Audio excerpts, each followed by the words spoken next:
కథాస్రవంతి నిరంతర కథాప్రసార వాహిని కథల భాండాగారం కథాస్రవంతిని ఆదరిస్తున్న అభిమాన శ్రోతలకు నమస్కారం. ఈనాటి కథకు స్వాగతం. ఈరోజు మీరు వినబోయే కథ సాహితీ ప్రచురణలు దత్త కథాలహరి కథా సంపుటి. రచన పాణ్యం దత్తశర్మ. కథ వ్యక్తిత్వ శిల్పి. వినిపిస్తున్నవారు పప్పు భోగారావు. శ్రీ పాణ్యం దత్తశర్మ 1957 సంవత్సరంలో కర్నూలు జిల్లా వెల్దుర్తిలో పుట్టారు. తండ్రి గారు బ్రహ్మశ్రీ పౌరాణిక రత్న శతావధాని పాణ్యం లక్ష్మీ నరసింహశాస్త్రి గారు, తల్లి శ్రీమతి లక్ష్మీ నరసింహ గారు. స్కూల్ ఫైనల్ వరకు వెల్దుర్తి జెడ్పీ హై స్కూల్లో చదువు తర్వాత వ్యవసాయం చేస్తూ inter, degree, MA English, MPhil వరకు ప్రైవేటుగా చదువు కొనసాగించారు.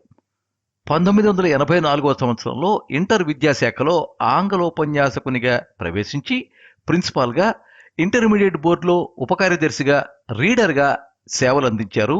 2016 సంవత్సరంలో పదవీ విరమణ చేశారు. దాదాపు 40 కథలు, 30 కవితలు రాశారు. కొన్ని సాహిత్య విమర్శనా వ్యాసాలు వివిధ ప్రముఖ పత్రికలలో ప్రచురించబడ్డాయి. అందులో కొన్నింటికి బహుమతులు, పురస్కారాలు దక్కాయి. 2019 సంవత్సరంలో Indian poetic confluence authors press New Delhi వారిచే వారి ఆంగ్ల కవితా సంకలనం గార్లాండ్ ఆఫ్ పోయమ్స్ ప్రచురించబడింది. తెలంగాణ పొయిటిక్ ఫోరం వారిచే 2020 సంవత్సరంలో పోయిట్ ఆఫ్ ప్రొఫౌండిటీ అన్న బిరుదు ప్రదానం జరిగింది. 2021 సంవత్సరంలో చంపకాలోచనం అనే ఖండకావ్యాన్ని ప్రచురించారు.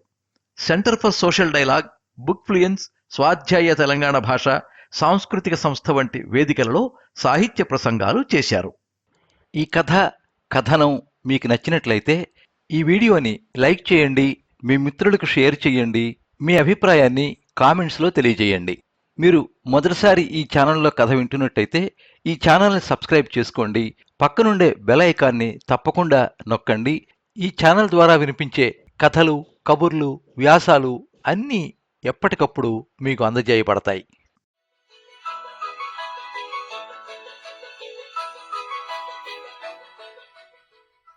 నగరంలో పేరున్న ఒక ఇంజనీరింగ్ కాలేజీ.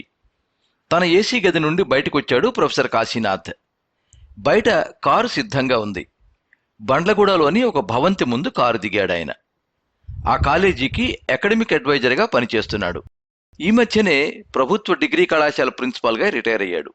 తర్వాత 2 నెలలకే పిలిచి పిల్లరిచ్చిన చందంగా ఇంజనీరింగ్ కాలేజీ వాళ్ళు ఆయన్ని ఆహ్వానించారు. ఇంగ్లీషు సాహిత్యంలో పిహెచ్డి, సంస్కృత సాహిత్యంలో ఎంఏ ఆయనకు అలంకారాలు. ఇంట్లోకి వెళ్ళి రిఫ్రెష్ అయిన తర్వాత విశ్రాంతిగా కూర్చుని తన ల్యాప్టాప్లో మెయిల్స్ చెక్ చేసుకుంటూ ఉండగా ఆయన ఫోన్ మోగింది. ఫోన్ ఎత్తి ఎవరూ అన్నాడు గంభీరంగా. నమస్కారం సార్, నేను మద్దయ్యను, మీ ఊరు నుండి మాట్లాడుతున్నాను అన్నాడా అవతల వ్యక్తి. ప్రొఫెసర్ మొహం ప్రసన్నమయ్యింది. మద్దయ్య, బాగున్నావా? చెప్పు, ఏమిటి సంగతి?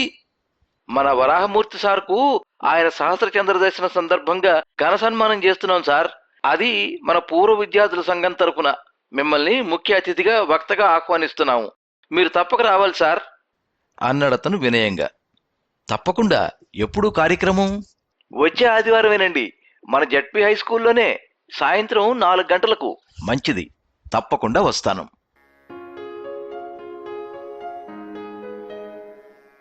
ప్రొఫెసర్ గారి ఆలోచనలు దాదాపు 35 సంవత్సరాలు వెనక్కి వెళ్ళాయి. వరాహమూర్తి గారి వద్దే ఆయన చదువుకున్నాడు. కాశీనాథ్ తండ్రి వేద పురోహితుడు.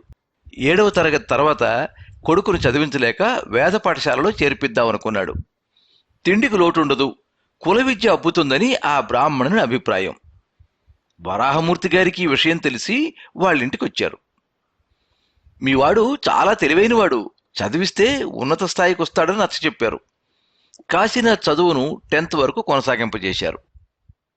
ఆయన ముక్కోపి, చండశాసనుడని పేరుండేది. హెడ్ మాస్టర్ కూడా ఆయనంటే భయపడేవాడు. క్రమశిక్షణకు మారు పేరు వరాహమూర్తి గారు.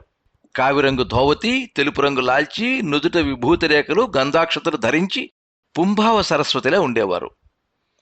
పిల్లలను ఆయన తిట్టేవారు, కొట్టేవారు. అది కులాల పేర్లతో. అయినా ఎవరూ ఆక్షేపించలేదు. ఆయనకు పంచాయతీ ప్రెసిడెంట్ కొడుకైనా, ధనవంతుల పిల్లవాడైనా, కూలివాని బిడ్డైనా ఒకటే. సర్వత్ర సమదర్శినః యోగినః అన్న గీతావాక్యాన్ని అనుసరించేవారు. ఆడపిల్లలనేమి అనేవారు కారు, బంగారు తల్లి అని పిలిచేవారు. 8, 9, 10 తరగతులకు ఆయన ఇంగ్లీష్ చెప్పేవారు. ఇంగ్లీష్లో కాశీనాథ్ ఎప్పుడూ ఫస్టే. ప్రతిరోజు పాఠం అయిన తర్వాత కఠిన పదాలకు అర్థం చెప్పి అది ఏ భాషా భాగమో చెప్పి దానికి ఇతర రూపాలు అంటే విశేషణం, క్రియా విశేషణం మొదలైనవి చెప్పేవారు. మరుసటి రోజు ఒప్పచెప్పించుకునేవారు. కాశీనాథ్తో నేర్చుకుని రాని వారికి చెంపదెబ్బలు, ముక్కు చెంపలు వేయించేవారు. వాళ్ళంతా స్నేహితులని అతడు మెల్లగా కొడితే, గంధం రాస్తున్నావురా గంధం, ఇలారా చూపిస్తాను అని కాశీనాథ్ చెంపలు వాయిగొట్టాడు ఒకసారి. ఆయన తెలుగులో కూడా మంచి పండితుడు. ఎప్పుడైనా సరదాగా తెలుగు పాఠం చెప్పేవాడు. అంకము చేరి శైల తనయాస్తన తుగ్ధములాను వేళ అన్న పెద్దనగారి పద్యాన్ని అరమోడ్పు కళ్లతో వ్యాఖ్యానిస్తూ, రే వేధవల్లారా, ఈ పద్యాన్ని ఏ వడ్డాది పాపయ్య గారికో ఇస్తే ఒక అద్భుతమైన ఆయిల్ పెయింటింగ్ వేస్తాడ్రా అనేవారు. ఆ వయసులోనే పిల్లలకు వ్యక్తిత్వ వికాసాన్ని నేర్పించేవారు. అమ్మా నాన్నలను పెద్దయినాక సరిగ్గా చూసుకోండిరా అంట్ల వేధవల్లారా అనేవారు. సాటి వారికి సాయపడితే అంతకు మించిన దైవ పూజ లేదురా అనేవారు. సాటి వారికి సాయపడితే అంతకు మించిన దైవ పూజ లేదురా అనేవారు. ఏది చెప్పినా పరుషంగానే, తిట్లలోనే. కానీ పిల్లలకు అది వీణులు విందుగా ఉండేది. ఆయన మంచితనం అందరికీ తెలుసు కాబట్టి. పలుకు దారుణాఖండల శస్త్రతుల్యము మనమ్ము నవ్య నవనీత సమానము అన్నట్లుగా వరాహమూర్తి గారిని తలుచుకుంటూ ఉంటే ప్రొఫెసర్ గారి కళ్ళు చెమ్మగిల్లాయి. గురుభక్తితో గుండె బరువెక్కింది. వరాహమూర్తి గారి సన్మానం దివ్యంగా జరిగింది. ఆ నియోజకవర్గం ఎమ్మెల్యే ఆయన శిష్యుడే హాజరయ్యారు. ఆయన గురించి కాశీనాథ్ ఉద్వేగంగా ప్రసంగించాడు. తాను ఇంతవాణ్ణయ్యానంటే సారే కారణం అన్నాడు. పాదాభివందనం చేశాడు. సారు వేలికి నవరత్నాలు పొదిగిన ఉంగరం తొడిగాడు. సభ పూర్తయిన తర్వాత కాశీనాథ్ ఆయనతో పాటు ఆయన ఇంటికి వెళ్ళాడు. అయితే రిటైర్ అయినావా వెధవా అన్నాడాయన. ఈ మధ్యనే సార్, మీ దయవల్ల అందరం బాగున్నాం అన్నాడు కాశీనాథ్. ఆ సరే గాని ఇప్పుడు ఏం చేస్తున్నావురా? ఒక ఇంజనీరింగ్ కాలేజీలో అకాడమిక్ అడ్వైజర్గా పనిచేస్తున్నాను సార్, 50,000 ఇస్తారు అన్నాడు గర్వంగా. పెన్షన్ ఎంత వస్తుంది ఏమిటి? అదో 65,000 వస్తుంది. వరాహమూర్తి గారి ముఖం కోపంతో ఎర్రబడింది. ఇలా దగ్గరికి రారా పనికిమాలిన గాడిదా అని గర్జించారు. ప్రొఫెసర్ గారు దగ్గరగా వెళ్ళగానే చాచి చెంప మీద ఒకటిచ్చారు. దరిద్రుడా, ఇదేనా నేను నీకు నేర్పింది? నీకేం తక్కువ చేసింది ప్రభుత్వం? ఆ కార్పొరేట్లకు ఊడిగం చేస్తున్నావు, సిగ్గులేదు? రిటైర్ అయిన తర్వాత దగ్గరలోని ప్రభుత్వ విద్యా సంస్థల్లో ఉచితంగా చదువు చెప్పొచ్చు కదా. ఛీ, నిన్ను నా శిష్యునిగా చెప్పుకోవాలంటేనే కంపరంగా ఉంది అన్నాడాయన. కాశీనాథ్కు జ్ఞానోదయం అయింది.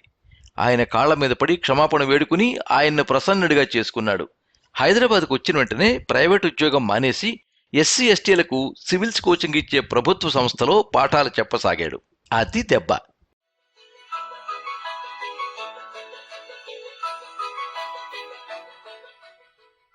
మీరింతవరకు వ్యక్తిత్వ శిల్పి కథ విన్నారు. రచన శ్రీ పాణ్యం దత్తశర్మ. వినిపించిన వారు పప్పు భోగారావు. ఈ కథ విశాఖ సంస్కృతి మాసపత్రిక 2019 నవంబర్ సంచికలో ప్రచురించబడింది. ఎప్పుడు మీ అభిమానాన్ని కోరుకునే పప్పు భోగారావు. సర్వే జనాః సుఖినో భవంతు. కథా స్రవంతి